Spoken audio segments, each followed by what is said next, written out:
St Mary's Cathedral here in Edinburgh is of similar date and neo-Gothic style to your church in Dulwich. The cathedral was consecrated in October 1879 and, like All Saints, was preceded by a corrugated iron tin church. But why was a purpose-built cathedral constructed only then and on its present site in the midst of 19th century neoclassical Edinburgh? Well, maybe two peculiarities of Scottish history can help to explain. Firstly, the Reformation in Scotland was very different from the events in England which produced the Protestant Church of England. The Scottish reformers in the time of Mary Queen of Scots were heavily influenced by Genevan Calvinism, and the Reformed Church in Scotland leaned strongly towards Presbyterian structures. In the 16th and 17th centuries, the Scottish National Church wobbled between Presbyterianism and short bouts of episcopacy. With the Revolution settlement of 1689-90, the Presbyterian Church of Scotland was recognised definitively as the national Protestant Church. A church with bishops, the Scottish Episcopal Church, survived, at first precariously, since most Episcopalians backed the wrong horse in the Jacobite risings of 1715 and 1745.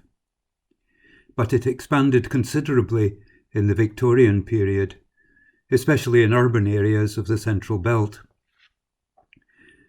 The Scottish Episcopal Church is an entity distinctively separate from the Church of England, while being very much part of the Anglican Communion. It is a non-established minority denomination with its own identity. A second peculiarity. In the Middle Ages, there was no diocese of Edinburgh. There was no Bishop of Edinburgh. Ecclesiastically, Edinburgh belonged to St Andrews, a place of pilgrimage and the oldest Scottish university, with a huge but now ruined cathedral. And so Edinburgh had no medieval cathedral for the reformers to take over, unlike Glasgow or Dunblane or Kirkwall in Orkney. Eventually, in 1633, King Charles I did create the Diocese of Edinburgh, and for a few episcopal interludes, the medieval High Kirk of St Giles on the Royal Mile below the castle served as the bishop's cathedral. In later times, the minority Scottish Episcopal Church used one or other of its ordinary churches for formal occasions, but the Bishop of Edinburgh had to wait till 1879 to have a permanent home for his cathedra. St Mary's owes its existence, its scale and architectural impressiveness, and its location to the munificence of two sisters, Barbara and Mary Walker. Their grandfather had been an Episcopal priest in Aberdeenshire in the time after the Jacobite risings, when the Episcopal Church was restricted and repressed. Their father, William Walker, came to Edinburgh, made a very successful career as a lawyer, and had the foresight to buy up tracts of land in West Edinburgh, which his son Patrick went on to develop in the early 19th century expansion of the city. Most of the resulting family fortune was inherited by William Walker's two daughters, Barbara and Mary. They did not marry, they had no children, and they left their money in trust to build a cathedral dedicated to St Mary, to be built on a greenfield site which they owned, next to the only surviving 17th century house in the area, Old Coates House, which was subsequently incorporated in the scheme as the choir school. By 1870, the sisters had both died. George Gilbert Scott, surely the greatest late Victorian proponent of neo-Gothic, won the architectural competition to design the new cathedral. The foundation stone was laid in 1874, and less than 6 years later, it was essentially complete and open for worship, its central spire dominating the skyline of western Edinburgh. The two smaller spires at the west frontage, named Barbara and Mary after the sisters, were added by public subscription during the First World War.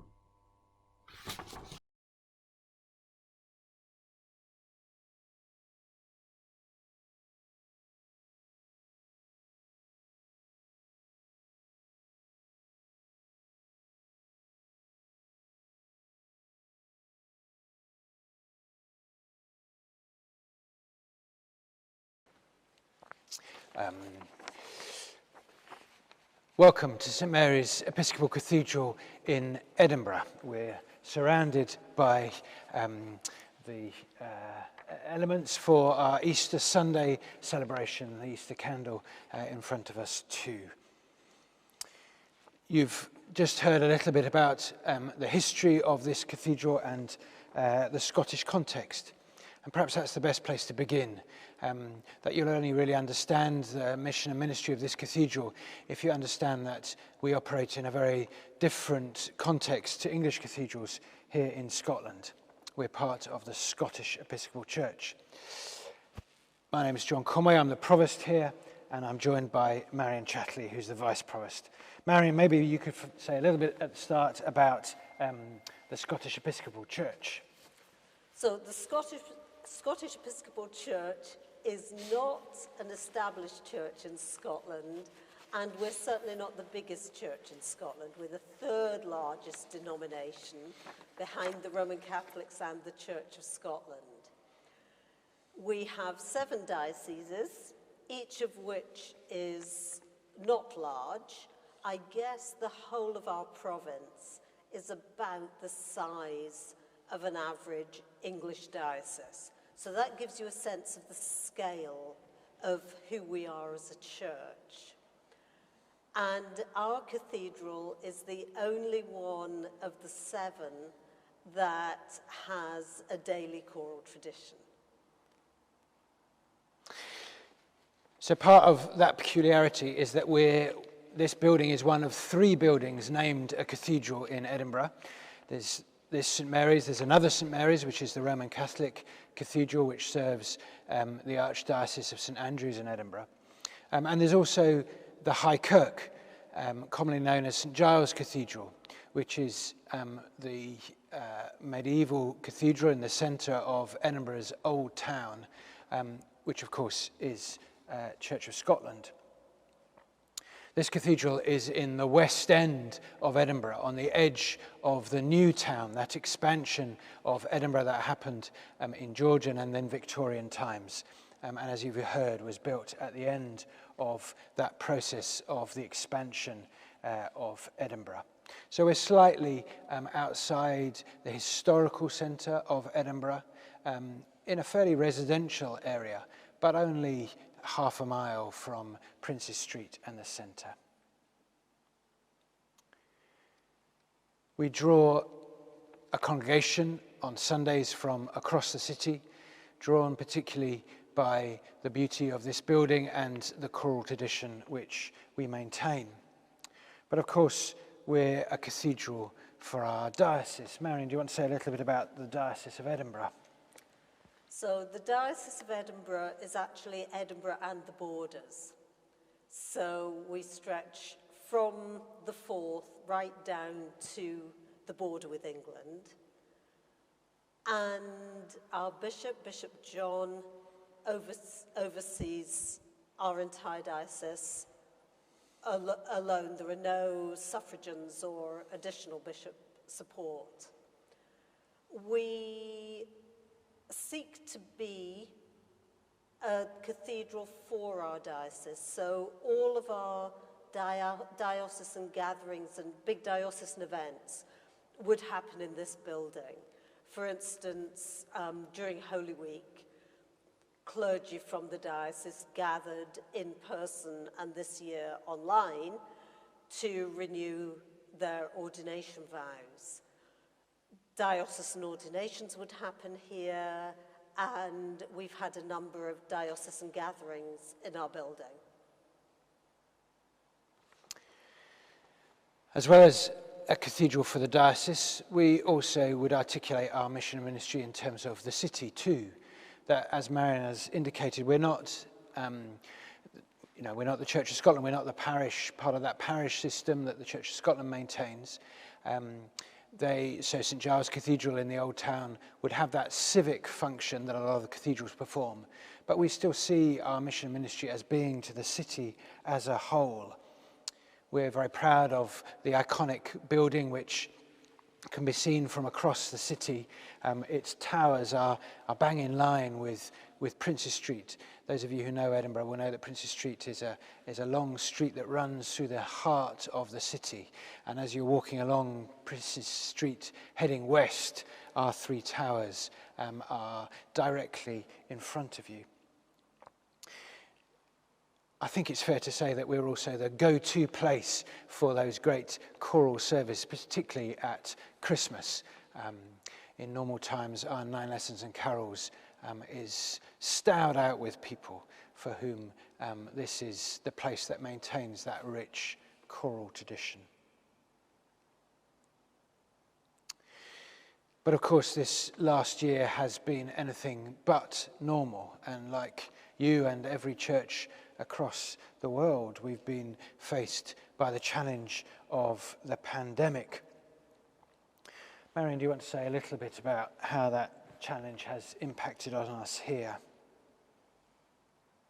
So, in the Scottish Episcopal Church, well, in Scotland generally, we have not been allowed to keep our church buildings open through the whole of the past year and a bit.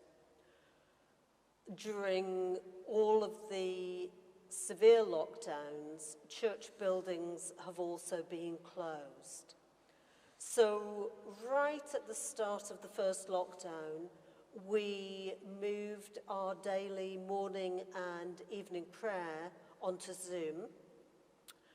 And one of the real gifts of the pandemic, I think, has been that those Zoom congregations have grown and flourished into very supportive small communities of faithful people who join us most days, morning or evening or both, to pray together in that way. When we've been able to have the building open, we have said morning or evening prayer in the building with whatever size of congregation we've been allowed, and included our Zoom congregation in that. So we're managing to maintain that connection between in-person worship and people worshipping from home. And I think to feel that actually we are a whole community in that way. Our Sunday morning services, we moved to doing a pre-recorded service, and we decided not to pre-record a Eucharist, but to pre-record a service of the Word. That has allowed us to use a lot of our choral back catalogue material. We had a lot of material on CDs that the choir had recorded over the years. And during the periods of time when the choir weren't allowed to sing together at all, we still were able to access music and to put together pre-recorded services that had that feel of the cathedral tradition, where we were able to bring in a sense of not just the music, but actually to pre-record some of the service from our building, sometimes with only one person in the building at a time, in order to help ground people in this very particular space that has been so important for many people. I think the other thing we've really noticed during the pandemic is that the use of our grounds has increased really significantly. People in the local community have used our grounds a lot. And it's been lovely to see people gathering in whatever size groups have been allowed. When we've been allowed to have our doors open for personal prayer, to see people coming in to light a candle, to write a prayer, to write in our book of condolence.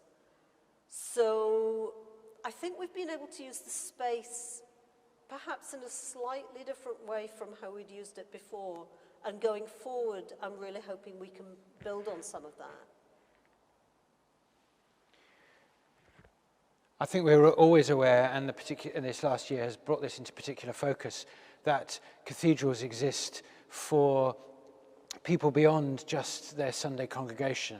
There's a very flourishing Monday to Saturday life that they have, but also that sense of people passing through, that they're very much gateways for people into faith, places where people can dip their toe into it because they can be somewhat anonymous. And so one of the interesting things has been about how we can continue that role of a cathedral even during pandemic. As Marion said, morning and evening prayer, we've moved onto Zoom, but we didn't want to move everything onto Zoom because Zoom can be quite a closed community, I think. And so whenever we've been able to open the building, even if that's not been for public worship, even if that's been just for individual prayer, we've wanted to do that because we're very aware that this is a place that people come to who are on the edges of faith, exploring faith, and not just the regulars. And we play an important role in that, I think. And the ministry of the grounds is very much part of that too. And that's one of the things that we're looking to build on as we move forward. How can we develop the grounds so that they become even more inviting to people, not just to use as places of relaxment and refreshment, but also as places that engage with that spiritual searching that we sense that people are engaged with. And we do that in the context very much of taking our current climate crisis seriously. So we'd like to think of ways, or we're beginning to think of ways, to develop the grounds with an ecological focus, thinking about what does it mean to have a green space in the heart of our city? How do we develop that in a way that enables wildlife to flourish as well as humans to flourish too? And then how, as people move from the grounds into the building, do they encounter that rich tradition that we would identify as being part of the Christian tradition, that rich tradition of worshipping God as creator, as the one who gifts creation and asks for our response to God's glory.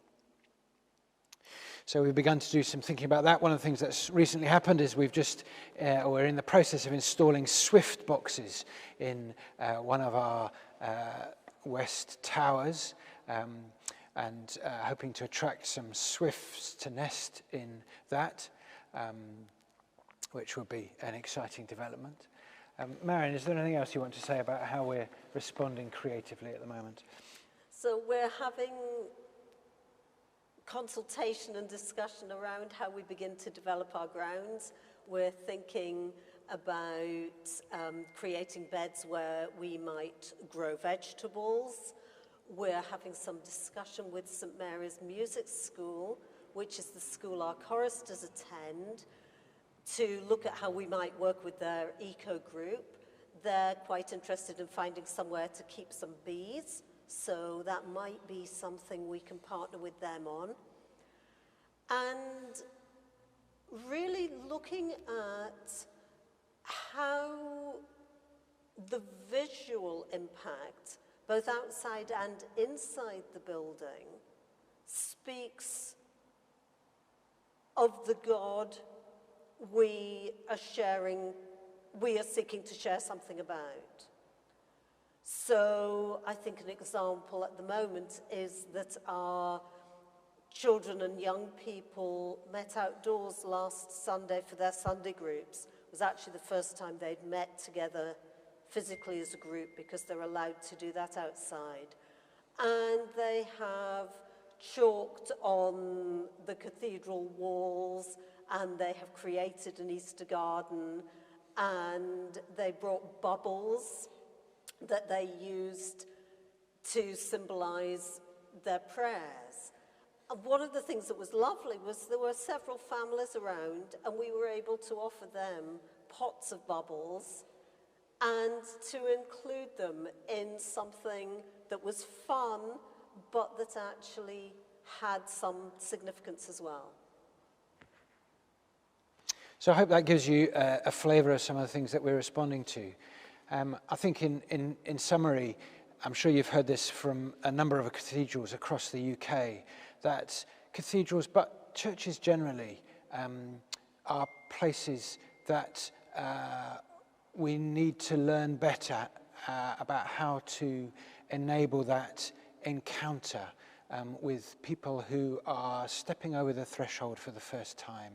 How do we inculcate and grow the faith that is in those who come seeking?